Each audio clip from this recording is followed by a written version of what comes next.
Pregnancy में पैर में, हाथों में, जांघों में, पीठ में, कमर में, प्राइवेट एरिया में और पेट के निचले सतह में सामान्य इंटेंसिटी में दर्द होना नॉर्मल है या फिर चिंता करने की बात है। इस दर्द के क्या उपाय हैं, दर्द को कैसे कम करें और दर्द बढ़ता जा रहा है तो उसके लिए क्या करें, इस वीडियो में हम यही जानेंगे।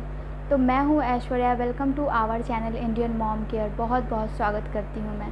तो प्रेगनेंसी के शुरुआती चरण में पहले महीने से तीसरे महीने में पेट के निचले सतह में दर्द और कभी कभी कमर में भी दर्द की प्रॉब्लम आपको हो सकती है। ये जब कह सकते हैं जब गर्भाशय में गर्भ ठहरता है तो जो गर्भाशय स्ट्रेच करता है उसके कारण आपको कमर में, पेट के निचले सतह में, कई बार प्राइवेट एरिया में भी आपको दर्द महसूस हो सकता है। तो जब भी बच्चेदानी में कोई एक्टिविटी होती है तो उससे आपका जो कमर दर्द और पेट के निचले सतह में दर्द होना नॉर्मल बातें हैं। लेकिन अगर इस दर्द के साथ आपको और भी कई प्रॉब्लम्स का सामना करना पड़ रहा है, जैसे कि ब्लीडिंग का या फिर वाइट डिस्चार्ज नहीं, येलो डिस्चार्ज, रेड डिस्चार्ज, इन सब तरीके का अगर आपको लक्षण दिख रहा है, आप इन सब तरीक़ों से अगर आप ये सारी चीज़ें सफ़र कर रही हैं तो फिर ये एक घबराने वाली बात है। उसके बाद प्रेगनेंसी जैसे जैसे आगे बढ़ती है, पेट का साइज़ बड़ा होता है, आपका हेल्थ गेन होता है, वेट ज़्यादा होता है, काम करने में प्रॉब्लम, उठने बैठने में प्रॉब्लम, थोड़ा सा अगर आप खड़ा रहती हैं तो पैरों में सूजन की प्रॉब्लम, पैरों के नीचे तलवों में दर्द की प्रॉब्लम, जांघों में प्रॉब्लम, पैरों में प्रॉब्लम, कमर में प्रॉब्लम, बहुत ज़्यादा देर तक बैठती हैं तो पेट के निचले सतह में दर्द, कमर में दर्द, प्राइवेट एरिया में दर्द, पैरों में दर्द, जांघों में दर्द, ये एक नॉर्मल सा चीज़ है जो कि प्रेगनेंसी में होती है। थोड़े बहुत पेन तो प्रेगनेंसी में होते ही हैं, तो इससे घबराने वाली बात बिल्कुल भी नहीं है। उसके बाद मैं ये कह सकती हूँ कि अगर आपके कमर में बहुत ज़्यादा दर्द रहता है तो आप ये कर सकती हैं कि गुनगुने पानी में गुनगुना पानी, अपने प्रेगनेंसी के लास्ट मंथ की मैं बात कर रही हूँ, अगर 8वें और 9वें महीने में आपको पेट के निचले सतह में दर्द, कमर में दर्द, जांघों में दर्द, प्राइवेट एरिया में दर्द, पैरों में दर्द हो रहा है तो फिर आप गुनगुने पानी में पैरों को रख सकती हैं या फिर गुनगुने पानी में आप थोड़ी देर के लिए शावर ले सकती हैं, नहा सकती हैं। टब में गुनगुना पानी करके अपने कमर को सेक सकती हैं। पेट को नहीं सेकना है, कमर को सेकना है, इससे आपको राहत मिलेगी। उसके बाद मैं ये बोलूँगी कि ज़्यादा देर तक बैठे नहीं रहना है, ज़्यादा देर तक खड़ा नहीं रहना है, ज़्यादा देर तक पैरों को लटका के नहीं रखना है, हो सके तो पैर को ऊंचा करके बैठें। अगर प्राइवेट एरिया में आपको दर्द महसूस होता है तो ये एक डिलीवरी के सिम्टम्स भी होते हैं कि बच्चेदानी का जब मुंह खुलता है लास्ट मंथ में तो आपको प्राइवेट एरिया में दर्द और पेट के निचले सतह में दर्द होता है, तो ये भी एक सामान्य लक्षण है प्रेगनेंसी में। साथ ही बहुत सारी महिलाओं को सिर दर्द भी होती है प्रेगनेंसी में।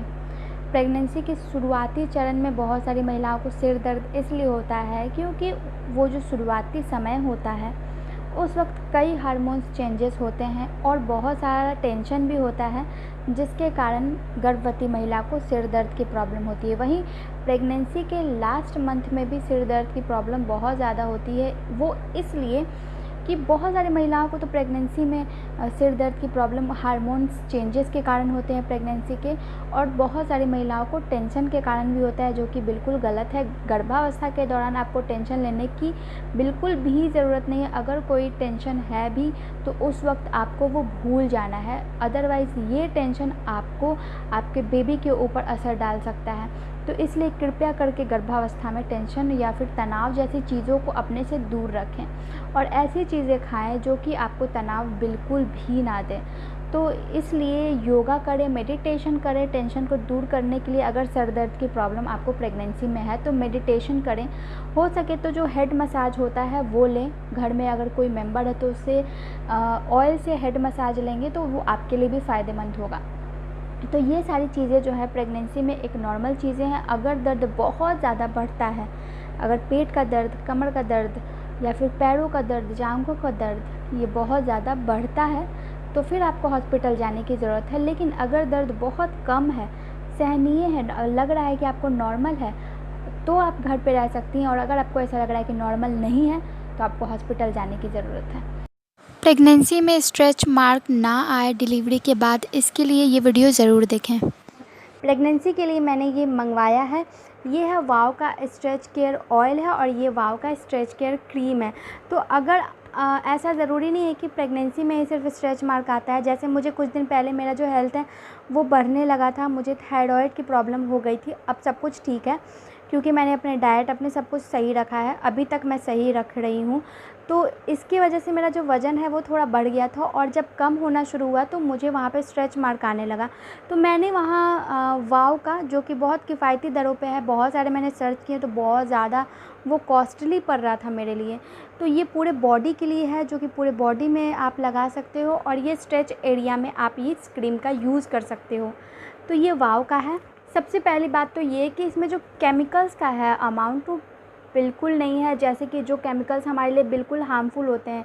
इसमें दोनों में कोई पैराबेन, कोई मिनरल और कोई एसएलएस, कोई कलर नहीं मिला हुआ है। साथ ही इसमें ज़्यादा से ज़्यादा नेचुरल इंग्रेडिएंट्स का यूज़ किया गया है बनाने के लिए।